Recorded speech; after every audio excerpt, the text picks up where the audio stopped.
I'll be grateful if the nominee can speak to us about the state of STEM education in Ghana today. Thank you, Chair. Thank you, Mr. Chairman. Mr. Chairman, the honorable member is right. Indeed, I did spend some time in Jachi, and I attended Jachi Anglican Primary School. I must put that on record. Mr. Chairman, STEM is the future.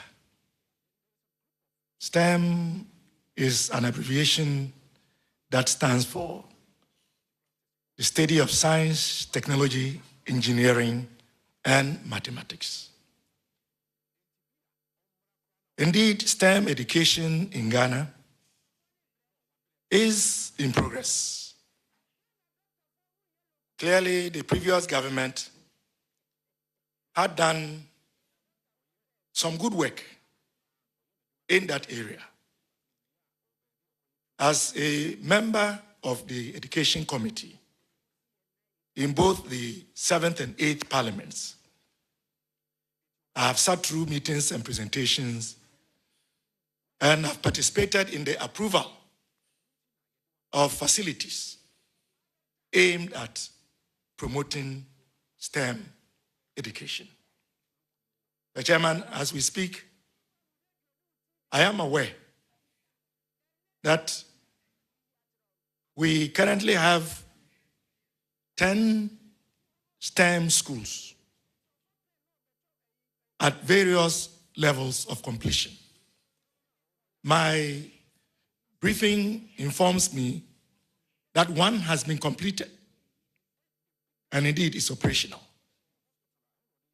If we are to make progress as a nation and to take advantage of and to prepare the future of this nation, which is our wards, our children, to participate fully in the 4th industrial revolution,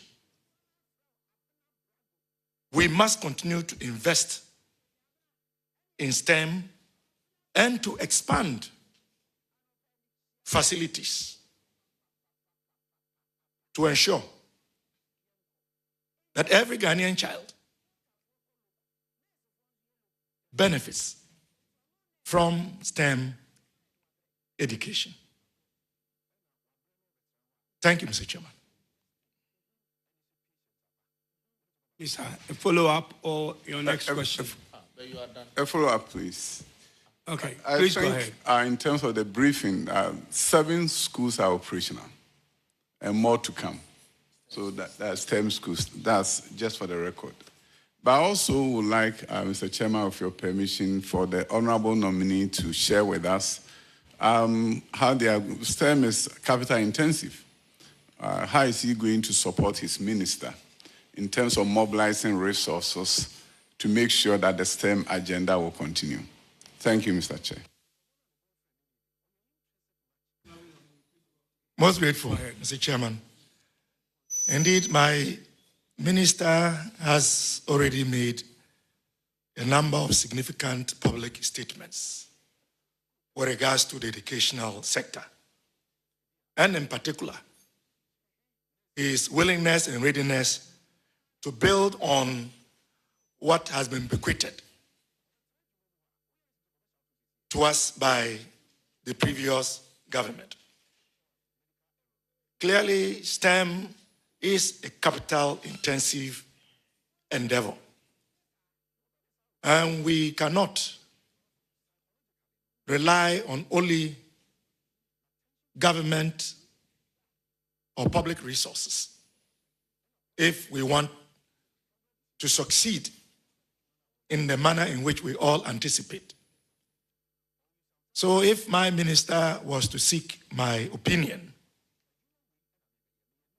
I would suggest that in addition to mobilizing local resources, we reached out to bilateral and multilateral partners, as well as donor organizations, to support the effort.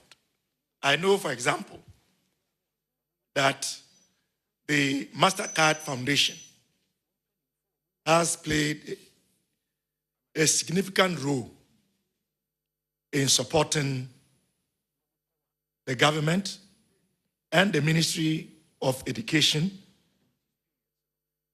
And I think we can shop around for similar organizations and institutions to support our effort to promote and perhaps mainstream STEM education. I'm grateful. Honorable former Minister, before you go on to your second question, would you please let me allow Honorable Roxon to do a follow-up on your question? Thank you. Honorable Roxon, please go ahead. Thank you, Chairman. Now, Dr. Park,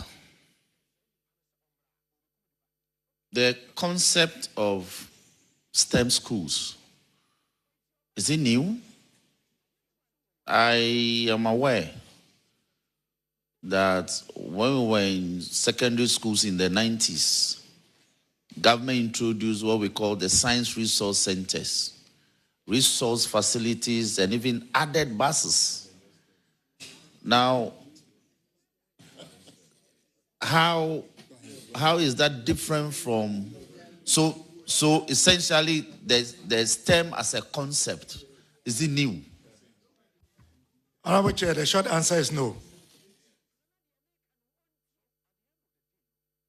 The concept of STEM is not new. But the concept of STEM schools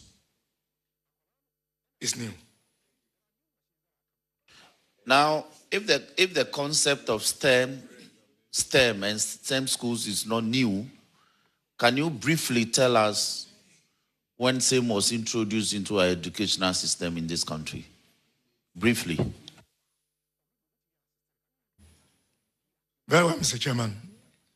Mr. Chairman, I don't have this information immediately available, but I am certain that the concept of STEM is not new. I'm grateful. Chairman, that will be all.